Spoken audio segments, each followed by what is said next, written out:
it's bad news. Everyone is going to be very upset.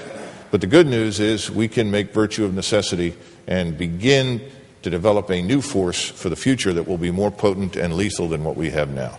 Thank you.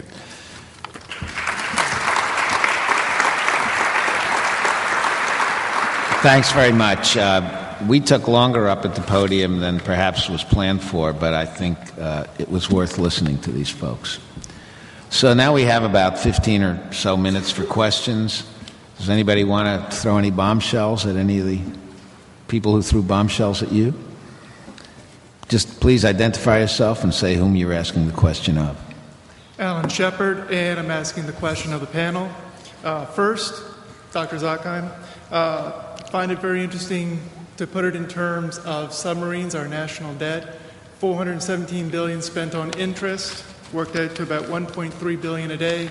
You could build 3 Trident submarines every week and have chump change left over. We've gone from World War II, where we blew up things, to the Cold War, where we didn't, we're fear at home, back to blowing things up, and now I guess we're going to go back to where we don't. However, with Twitter, some of the other advances in microprocessors, unmanned vehicles, identity theft and stuff, how do you all see, and Moore's Law continuing to give us more bang for the buck, how do you all see the budget in the next couple of years before we get a self-sustaining national debt where it grows without us having to drive it up? Thanks very much. I'll answer briefly. You mentioned me, but I'd like the panel to respond. This year, it looks like the budget isn't going to be that big of a problem, relatively speaking. Next year, it's going to get much worse.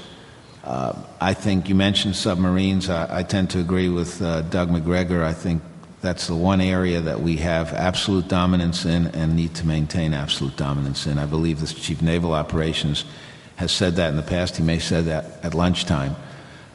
When we're ahead, we should stay ahead.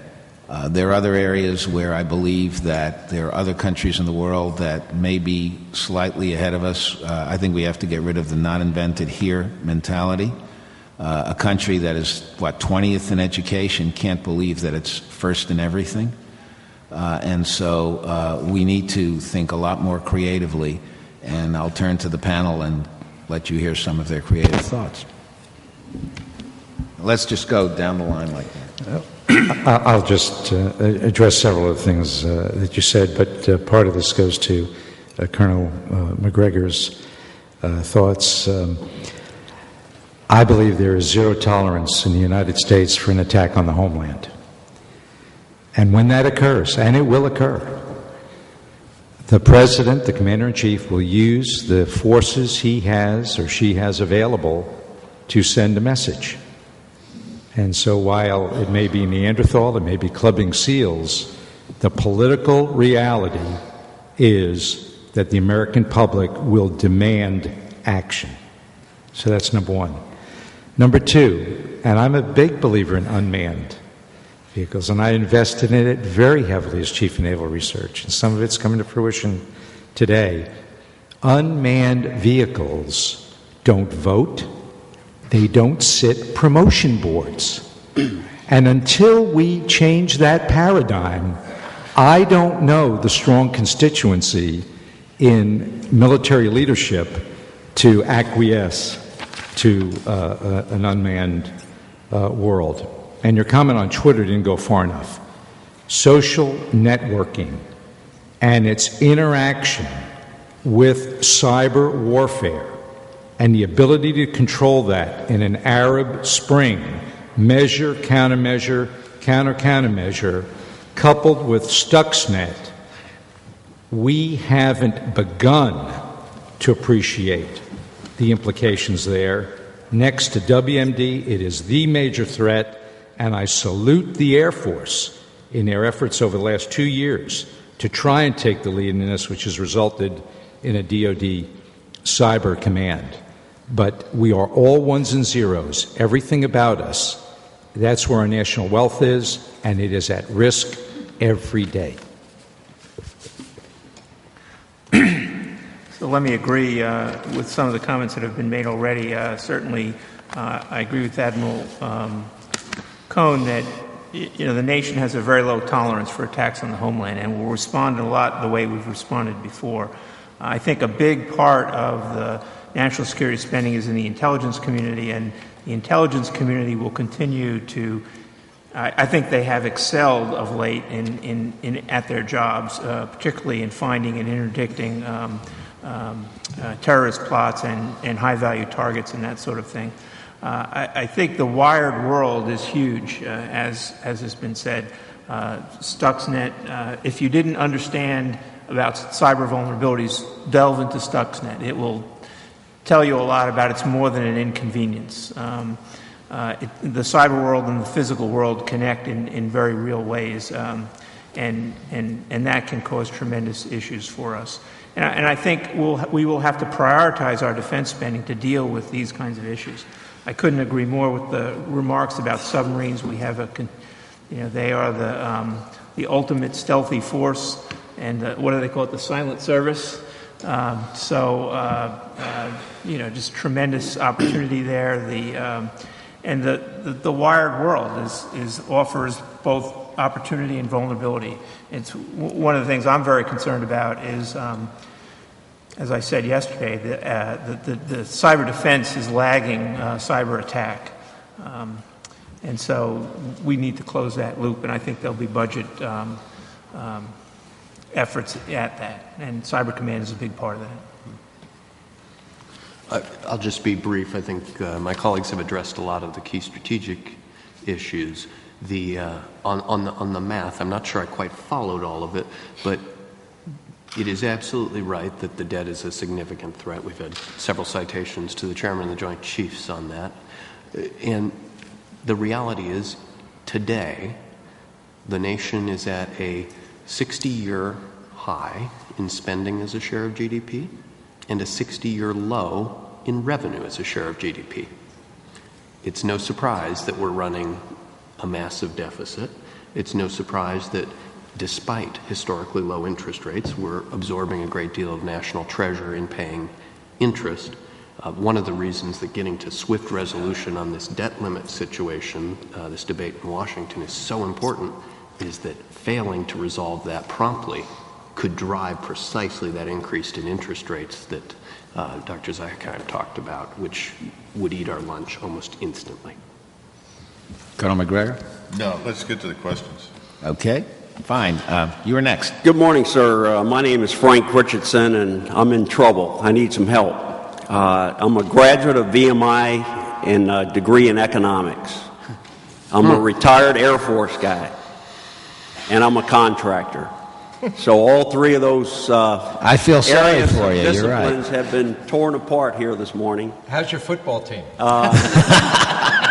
Wasn't bad this year.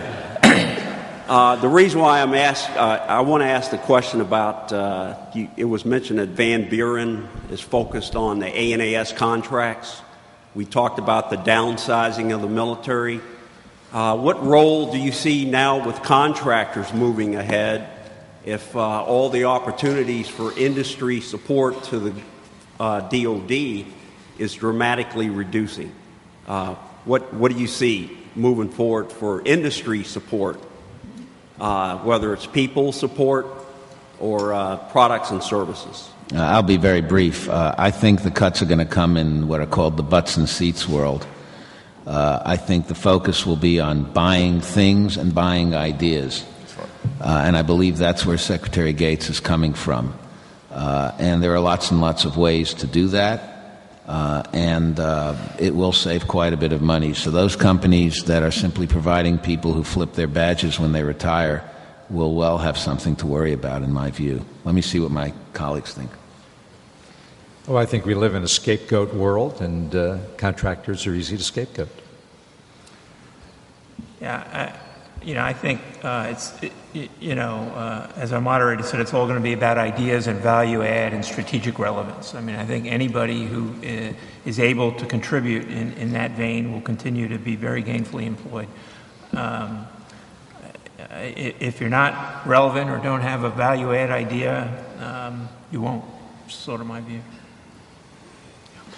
And I'd agree with Dov. I think that the butts in seats staff augmentation is really going to be a core area of focus. There's a real recognition that we've got a lot of self-licking ice cream cones going in the Pentagon right now, and in commands and staffs across the country and the world. And if we reduce manning in those staffs, there will be some operational impacts, but there will also be some efficiency advantages to the organization, the self-tasking phenomena. But if staff augmentation contracting is an out to that, it'll undo that. It'll undo that efficiency. So I would expect to see that as the focus as well. Doug? The military establishment is going to shrink because there is no existential military threat to the United States, nor is there going to be one for some time. And as a result, the defense industry that supports it is going to have to shrink. And that's going to be very difficult given the consolidation that people went through back in the 1990s. But I think it's going to happen. Most people involved in the defense business who invest in it feel that way as well. And the contracting industry that has grown up over the last 20 years, I think, will also begin to diminish. But this doesn't mean they're going to go away, but I think Dove is absolutely right. I've seen this repeatedly because I've done a lot of work on the military as well as the commercial side, and I am always astonished at these contracts that involve 30 or 40, 30-somethings sitting in front of computers pounding out things. And I think we're going to start asking questions about, do we really need to do that? And then someone's going to stop doing it, and we're going to discover we really never needed to do it to begin with. Okay, this will be the last question because we have to break, so over to you.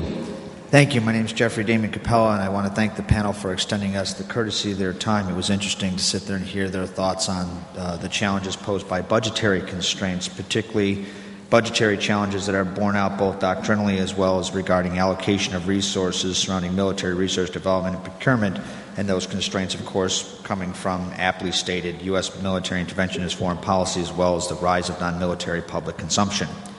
As I stated yesterday regarding the hybrid capability, I would contend some of the Pareto optimal issues of dealing with the challenges, at least of the symptom, which is budgetary constraints, is paraphrased beautifully in the findings in a paper authored in 2008 by Christopher Mann from the National Defense University, Finding and Funding the Right Mix, where he focuses on investing in capabilities to maximize crossover between high-end and low-end missions. While all that's all very well and good, and efficiencies are indeed important, I would contend we're talking about the wrong thing. The theme of this panel centers around dealing with the symptom of the problem, which is budgetary constraints due to a lot of other issues.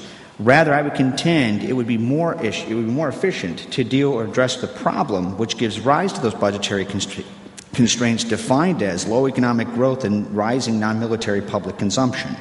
And to this end, the United States, I would contend, cannot afford to cut investment in military research and development. Not only does military research and development translate into additional operational efficiency realized via technological development and subsequent technological... Can I ask you when you're hitting your question mark? I'll get there very soon, sir. Examples including directed energy weapons and automation, which has been mentioned by the panel.